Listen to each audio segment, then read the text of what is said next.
TB एक ऐसी बीमारी है जो फैलती रहती है। घर में किसी को हो, पड़ोस में किसी को, तो आपको भी टीबी हो सकता है।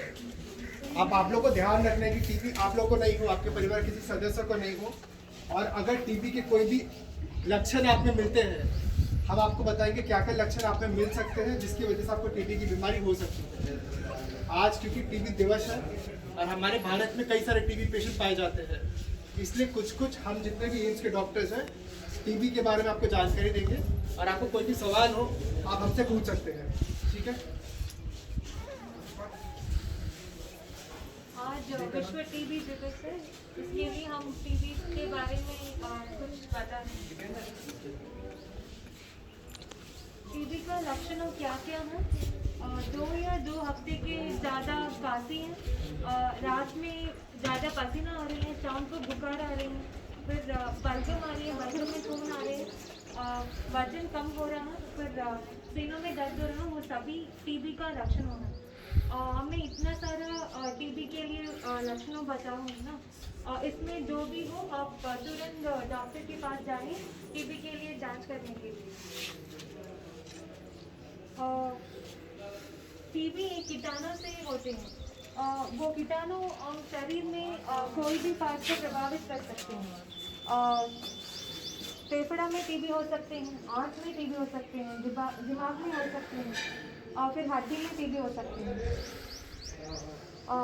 टीबी कैसा फैलता है? टीबी का जब टीबी का मरीज खांसते हैं तो उस हवा में बलगम आ रहे हैं ना, बलगम में कीटाणु आ सकते हैं। उस कीटाणु को दूसरे व्यक्ति को सांस लेने से वो कीटाणु दूसरे व्यक्ति को टीबी हो सकते हैं।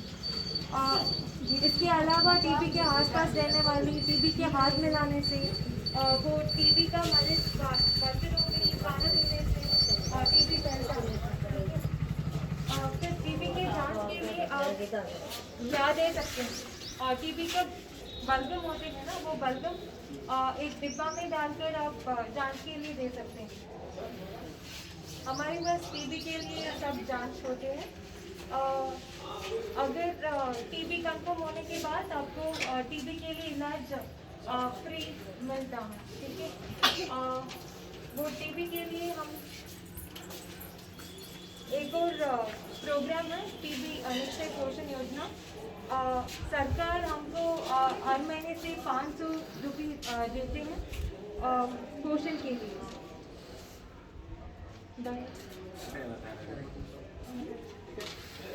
मैडम ने ये बताया कि अगर आपको लंबे समय से बुखार हो रहा है, खांसी हो रही है, खांसी में बलगम है, बुखार की दवाई देने के बाद, खांसी का सिरप देने के बाद आपको बुखार नहीं जा रहा, खांसी नहीं जा रही है, रात को पंखे के नीचे पसीना आ रहा है, अगर ये सब जितने भी आपको लक्षण है कम से कम 2 हफ्ता ज़्यादा से है, आप हमारे पास आओ। यहाँ पे टीबी का जांच और टीबी का इलाज सब कुछ मुफ्त में होता है। टीबी का इलाज शुरू होने के बाद भी सरकार आपको महीने के 500 रुपये देती है ताकि आप पोषण अच्छे से खाना खाओ। क्योंकि ऐसा होता है ना कि टीबी के मरीजों को ज़्यादा पोषण की ज़रूरत होती है। अब क्या क्या पोषण लगता है, क्या क्या खाना खाना चाहिए टीबी के मरीजों को भी और बाकी लोगों को भी, क्योंकि हम देखते हैं हमारे जितने बच्चे हो रहे हैं सब कुपोषित बच्चे हो रहे हैं, कमज़ोर बच्चे हो रहे हैं जो अच्छे से बड़े नहीं हो पा रहे हैं।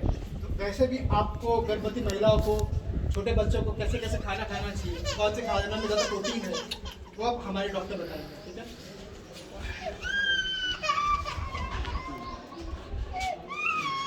जैसे मान लो किसी बंदे को टीबी हो गया या किसी बंदे को टीबी नहीं हुई, तो उसकी खाने में ना उसको प्रोटीन का ध्यान रखना चाहिए। मैं आपको और ऐसी कुछ डाइट बताऊंगा जिसमें प्रोटीन भरभर के हो।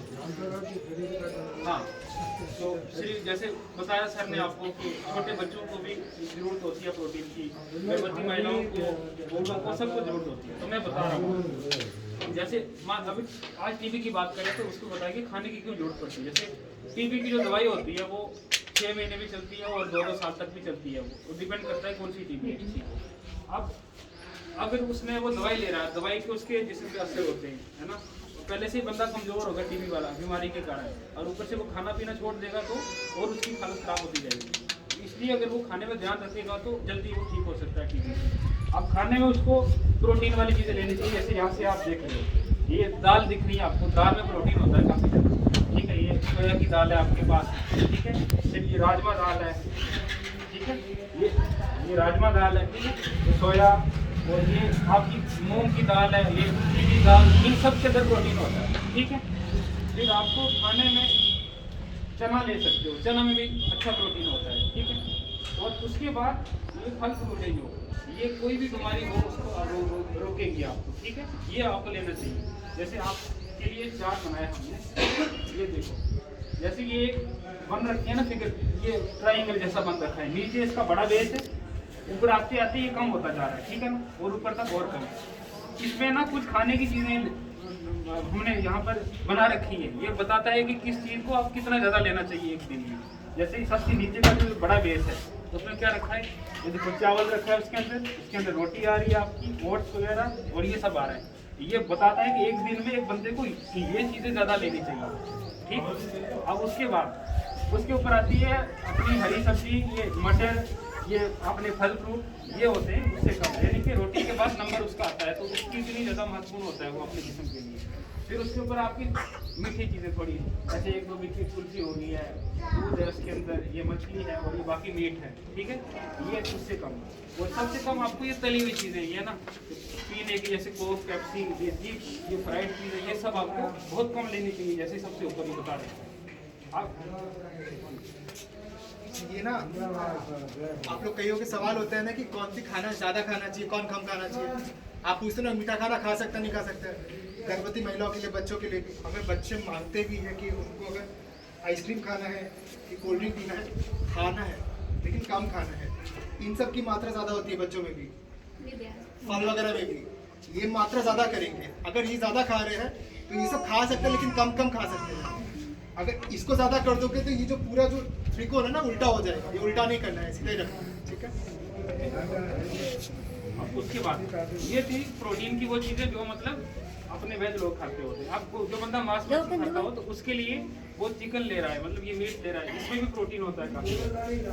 और उसके बाद ये मछली, अंडे और ये मीट, इन सब में भी प्रोटीन होता है, ठीक है। तो जो नहीं लेता तो उसकी बात नहीं करनी। फिर अपने दूध और छाछ आते हैं, ठीक है। दूध और छाछ होता है, इसके अंदर भी प्रोटीन, कैल्शियम सब कुछ होता है, तो ये भी बच्चों को देना चाहिए, और जो भी आपने।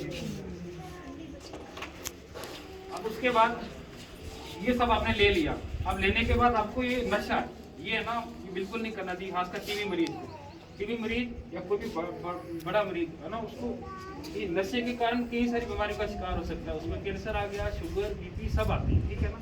तो जैसे कि सिगरेट, बीड़ी, ये अपना शराब, ये पान, ये सब चीज़ें आपको छोड़नी पड़ती हैं। टीबी मरीज को तो इलाज के दौरान सब चीज़ें छोड़नी पड़ती हैं, तभी वो जाके टाइम से ठीक हो सकता है।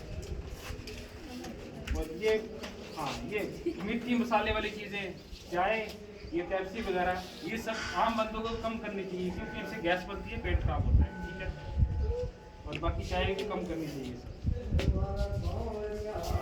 ठीक, कोई सवाल किसी के पास में?